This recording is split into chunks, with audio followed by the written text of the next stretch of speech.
Yes, good evening, and thank you for tuning in to another week with Fathers Who Care. And as always, it is indeed a blessing and a pleasure to be in the land of the living one more time. Somebody shout. Oh, I'm about to go for a second. Listen, it is a pleasure to be back with you guys again this week. And you know, as always, we at Fathers Who Care like to bring to you, the viewing audience, information and people that we know who have been vetted, who are true to the call, who have put in the work, who love what they do. They're laboring to empower the least of us. And I would be remiss if I didn't keep on in that fashion.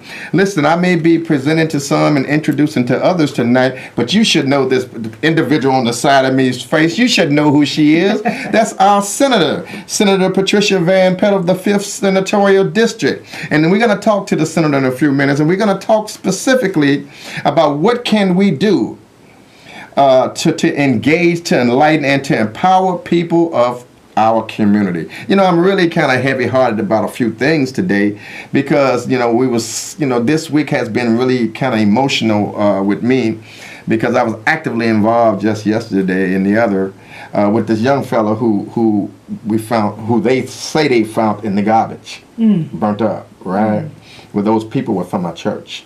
Oh, wow. So, sorry to hear that. As being the pastor of community outreach and services, and I had to be out there, right? That's to understand how you even deal with that. Oh, it's really rough. Trust me, it's rough. It's really rough because I know them, and so it's really been a toll on my spirit. But you know, I'm just still believing that the God we serve is able to do it all, and I'm just thankful, Senator, as I just let you know that I was prefacing to let you know that I'm just a tad bit traumatized behind that. Yeah. You should be. All right, literally, I am, all right, and I'm still moving. Yeah. So, but Senator, with that being said, I really want to thank you for the work that you do in the district. I want to thank you for your passion for the people, and I really want to echo some sentiments to you that you have a heart for those who have been formerly incarcerated. You have a heart for those who are young. Yes. You have a heart for our seniors. Mm-hmm. You have a heart for empowering folks to becoming entrepreneurs. Yeah. I mean, now I'm not, you know, I had my script, and I'm not coming off a script. I'm just telling you what I know about you personally. And I use the script because the script is just a focus, but it's an agenda. But I know you personally, and so I can kind of wave that and just say to you, thank you for what you do and how you do it. And I mean, you're part of so many different committees. You're vice chair of so many different committees, and you really don't have to do this state stuff, all right? And Lord knows we don't know why folks do it at this time, right now. And, you know, in all honesty, other than to bring balance, you know, in order to bring balance and bring a voice from the voiceless. Right. So that's why we know how you're doing it, because you really don't have to do it, you know, considering the state, and you're probably getting paid either. No, well, actually, the senators, all the reps haven't got paid since May. That's my point. So we haven't got a single paycheck. That's my point. You know, so that's not really encouraging, you know, to say the least. But we thank you for, in spite of what's going on in the state, and we can talk about that shortly. But we want to just say to you, thank you, Senator. Thank you for doing the Your Woman's job that you're doing downstate, also here in the district. And not only that, you have a ferventness and a seriousness about faith, about being a woman of faith, and about really standing in the gap for those who are less fortunate. So, I mean, I think all that other stuff has its place, but I believe you are a true servant. Thank you. I really believe that, and I don't care what we call each other, what titles the word give us. Ain't nothing greater. Nothing greater than a servant. Ain't nothing greater than being a servant. Right. So, Senator, again, I want to thank you for taking the time to come out and with your busy schedule. But, Senator, if you don't mind, I have a few of them, rather. Okay. But the first one I would like to pose is, I would like to just specifically come to you and ask you something personal. Okay. And that personal question would be, who are you? and what is your purpose for existing? Now, I know that you're a businesswoman. I know that you have a doctorate, and I know you matriculated. You know, you've been through that. Right. But who is Patricia? Can I call you Patricia? Yes, you can. Who is Patricia? Not Senator Van-Pelt. Right. We know who that is, or we will know. Who is Patricia? Okay, well, Patricia right now is a representative of the people of the 5th District. Okay. Now, I was born on the west side of Chicago in K-Town. Right. Raised in Cabrini Green projects and had a lot of struggles throughout my life. I've been through a lot of challenges as a person. So when I went to Springfield to represent the voice of ordinary people, I felt like I was representing my own voice as well, because I was a high school dropout. I have a PhD now. I have a doctorate degree now, but I didn't finish high school. Didn't go to college until I was 24, 25 years old. Started going back to college, and I've had all kinds of challenges in my life, but I've been able to overcome them, and that's why I know that people deserve another chance, not a second chance, not a third chance, another chance. Another chance. Because what we fail to keep in mind in this state is that there's something called redemption, and there's something called restoration, and that we need to engage in those ideas. See how that passion come out? Right. But go with it. No, go with it. Okay. Please do it. Don't stop, because I felt it coming. Yeah, we need to engage those, because that's the only way we can make this state whole. We're not going to make the state whole with punishment. Right. We're not going to make this state whole with discipline. We're going to make this state whole when we start allowing people to redeem themselves and restore them back to their rightful place in this community. Well, listen, you're getting a taste of what we're going to do tonight. But listen, the topic for the show is, how can we together curb some of this senseless violence in our community while engaging, enlightening, and empowering the people? Right. Now, I don't want to be redundant, but I really think, Senator, with the plight of what's going on in our community now, the life expectancy of our babies is at an all-time low. Right.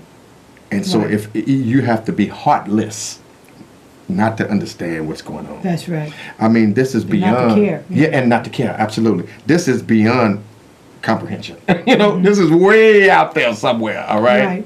Where it is, I don't know. I think we're worse than Beirut or Iraq or someplace. All right. But they signed up for that. All right? We didn't sign up for that, okay? Yeah, right. So, Senator, I want to go ahead and use some of those, that kind of backdrop as we talk to you about trying to engage our people. The election is up upon us in November. Right. I think it's really important that folks vote.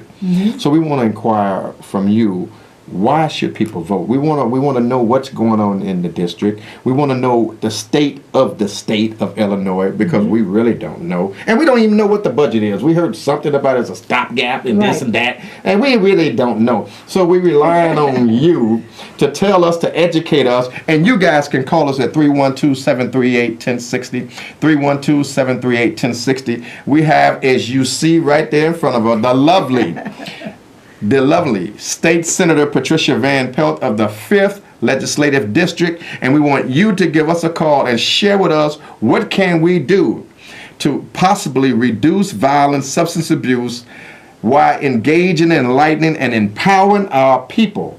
I believe when people unite, it's nothing we can't do. Right. That's why it's important for people to speak up.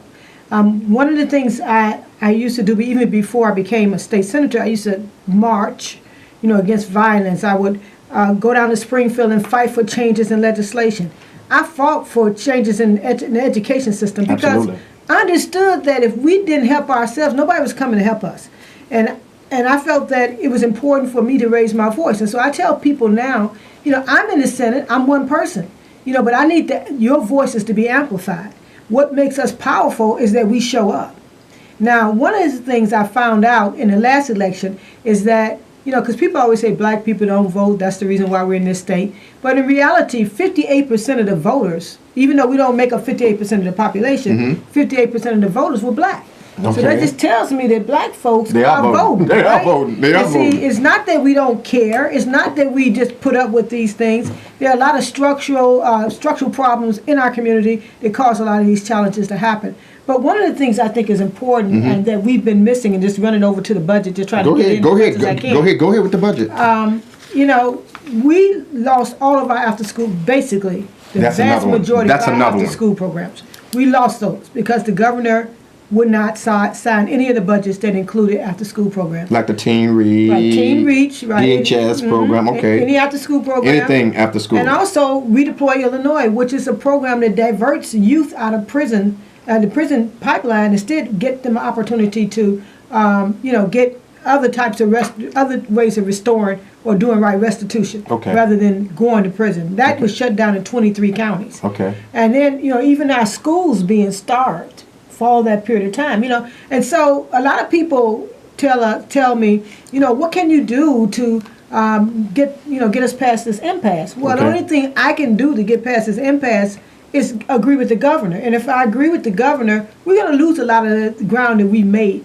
And so I think that the important thing is to stand. Even that's one reason why we're not getting paid. So are you saying that because there is this differences in opinions and policies, philosophies, and I don't think the governor is a bad person. He's just rich. I was gonna go there. I was trying to come up in there right because see, if you ain't never been in poverty, you would understand what poverty is. Right. If you ain't never been around folks who are struggling every day, you wouldn't understand the concept. Right. But when you're rich and you're living in a whole different environment, let me just share this here, and this may echo. And I have nothing against nobody. I kind of like a whole lot of people. I just don't like a lot of things some folks say. That's all right? But I like you as a person. But if you don't know where I've been and where I'm coming from, don't even try to understand or try to tell me you understand if you ain't been there, all right? Because you don't understand, all right? So, when folks say, and I'm not knocking people who live in certain areas or whatever, I think it's a beautiful thing. I really do. But there are folks who don't live that way. Right. And so for those folks who don't have those opportunities and they're working hard as they can to make ends meet, and then we living in an environment where folks are taking my taxes, because my taxes, you're still getting mine. Right. So what you're doing with it, I don't know, but I know you're getting mine, all right? So to tell me that there's no money in the state, or to tell me there's no money in the system, and to tell me there's no money in the county, I'm thinking somebody lying to me, all right? Because you get mine. Right. And you went up on my property taxes, and you gave me a new water bill, and you gave me some new sewage bills, and you gave me a new, I'm about to go there. I'm about to have one of them moments. So don't tell me we can't do what we need to do to empower the people. Yeah, we can. Now, what can we do, Senator? What can we do to engage our young folks that we can possibly save some lives? I mean, because young folks are hopeless. They may be mentally ill, maybe going through some challenges. I already know that some of them might be suffering from stress and trauma. Yeah, I can agree with that. What can we do in spite of all what's going on to keep our young folks engaged? Right. Well, one of the things I think is really, really, really important is organizations like Fathers Who Care. We need organizations to stand up and take kids in and help kids, just like you all are doing. The problem is I cannot get the funding to you that I want to see you have. Right. We did get a lot of funding shaken loose through the stopgap budget. I think the only reason why we got a stopgap budget, which actually provided about $600 million to our schools. That was it. K through, that was it. Through 12. And about $1 billion to our colleges, and over $100 million to our city colleges. So what about services? What about Department of Human Services? Right, but see, we're so far. It's about I can look at the number, but it was hundreds of millions of dollars that went to DHS. Okay. But we're hundreds of millions of dollars behind. Absolutely. So we haven't paid people.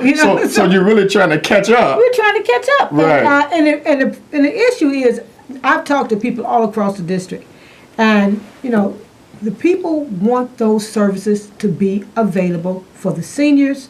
They want the seniors to have supportive housing. They want seniors to have help to come in and help them stay in their homes. They want the kids to have after-school programs. They do not want to see kids going into prison. They want adult redeploy. They want different programs that help to keep the community together. I mean, my district runs from Clark Street on the east end. Right. I go all the way up west to Cicero, and as far north as Webster, almost up there by Fullerton. You got a huge district. And then all the way to 26th Street. Yeah. So I have the Pritzkers in my district who own all the Hyatt hotels in Higginbottom, who owns all these buildings. And then also, not only do I have Higginbottom and the Pritzkers, I also have Bobo and Junebug, and they can't even get a job. Junebug. And they can't get a job. That was good. That was good. So I have a very complex district, and I'm happy that I do, because I want to find ways to weave common threads. Okay. And one of the things, let me say this before I stop. Please, go ahead. And you're a good example of it. When I first came into office, I didn't know Dr. Jones, Pastor Reverend Jones. I didn't know him. So I'm watching him to see what he's doing, and because he talks about the different programs he wants to do and the different programs he's doing in the community. And then every time I look around, he's in Springfield. And what is he doing in Springfield? Fighting for something for our community. Yeah. I mean, you got to love that kind of person. Yeah, I was trying. I said, we have a caller. Okay, I was really trying. Yeah, you're doing good too, fighting. I was trying my best. Yeah. But it's because of folks like you that even why we come. Because we know we can engage you and enlighten you on what's happening. Mm-hmm. Thank you so much for that, Senator. Caller, you on there. Your comment or question, please. Good evening, and thank you for having this show this evening. I'm really enjoying the programming so far. Ain't she good? She's doing a great job. Thank you for this. And I have a question for Senator Van-Pelt. I really, just from learning about her, is following her record and such. I know, Senator Van-Pelt, you are really active around criminal justice reform. Yes. And it seems to be something that you're passionate about.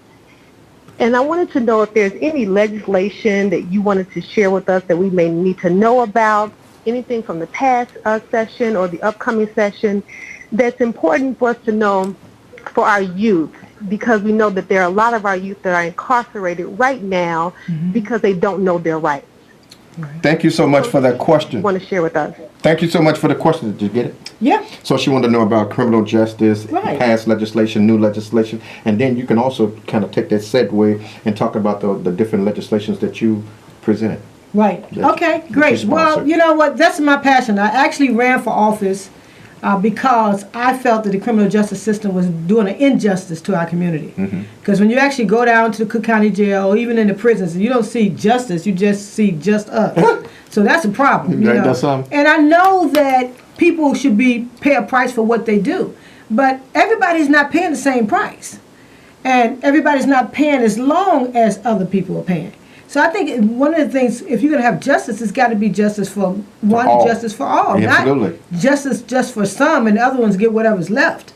So, you know, I fought hard. I mean, I spent about $300,000 of my own money running the first time.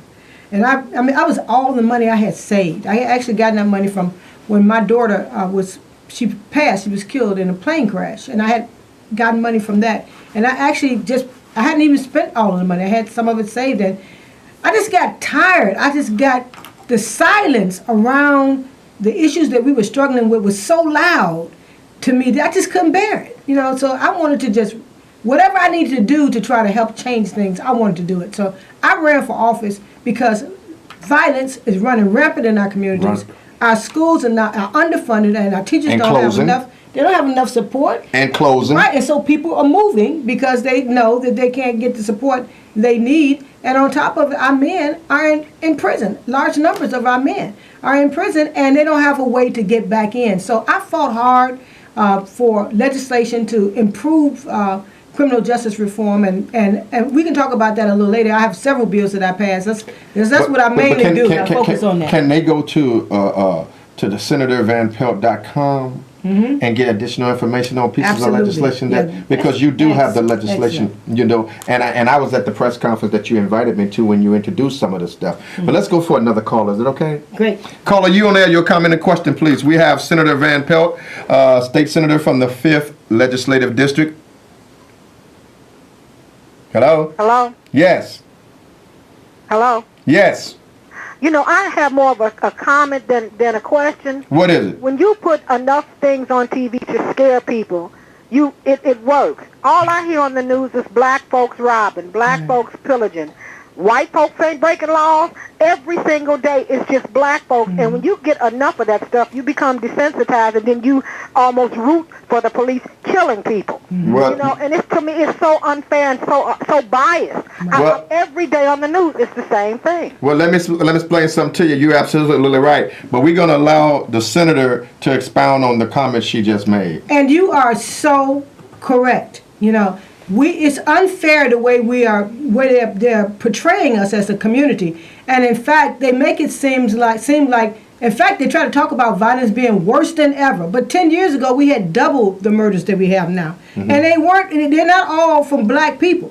A large number of them are even from the mob. Is regentrification white real? Mobs, Is regentrification real? Yep. Well, you know what? Regentrification is real. I'm going to tell you why it's real. It's because they used to live Is it here. real? They left, and now they're coming back. Is it real? So, and it's no problem. I mean, I'm satisfied with people coming in, but I'm not satisfied with us losing ground like we are as a people. So I'm ready to fight, and that's the reason why I'm there. As you said, I don't have to be in the Senate.